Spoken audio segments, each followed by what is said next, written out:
Hi, Sue Talks, and it's Sunday afternoon, and the light is pretty, and the cats are annoying. Confirmation bark. All right, the lesson of the weekend is this: if you can't love yourself and then focus your energy on loving yourself, then you won't ever be able to love others and focus your energy on giving love to others, because you can't receive it from yourself. So, how could you possibly receive it from others? And I know the mind is just so complicated, and it has so much to do with the way that you're raised and the way that you receive love as a child, and then making sense of it. And again, looking at yourself like you're the book that you can't believe was on the shelf all those years, and what an interesting story, and how complex, and something you wanted to read again and again, but you pushed it away. You just kept, leaving it on the shelf to get dusty.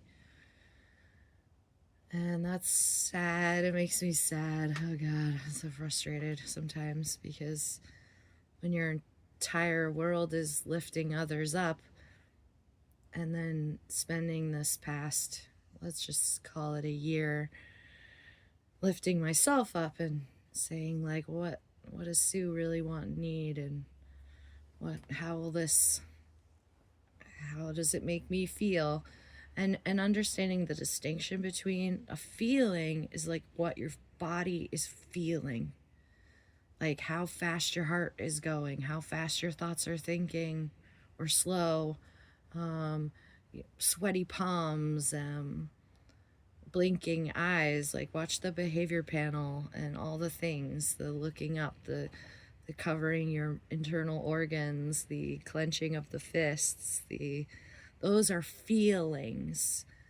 But what we don't connect, and our brain has a hard time connecting, is that our emotions cause feelings. And sometimes your emotions for angry and your emotions for happy cause the same feeling, because of how your neural pathways were created. That's just the way your brain goes, the road that your brain always takes.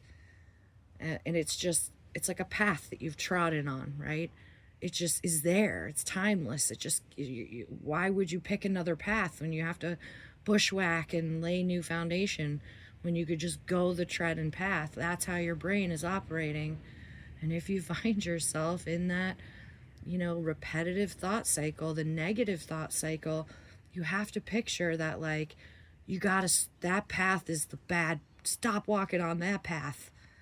The harder path, over time of hard difficulty, whatever struggle, will become the one that has the prettier sunset and has the cooler rocks and sticks and newts under the logs. And you just don't know it, because you just, well, why bother? I always go this way, so I'll just keep using that path. I mean, there it is. I just keep going that way. And I do find that when I look at myself, what I know are another one of my gifts is to be able to look at the human existence and try to give you a simple metaphor to remind you that change is possible in a very concrete way. It's just, you have to try, and you have to want it. And if you're feeling sad and sapped, or like things just can't come up the way they want them to, or why is it, say things like, why is it always like this for me, or oh gee shucks, this always happens to me, or oh, I'm destined for failure. That path is worn and old, and it is time to get the machete, and get going. Be inspired, please, on this Sunday. Call upon your inner guides. I'm granting you that, to try something new, and promising you that there's still hope and potential. So don't give up hope. Love you. Hope you're having an okay day. Just breathe. Get your machete and start making new paths. If you can't love yourself, you can't love anyone. But I still love you guys. So, okay. Have a life. Peace.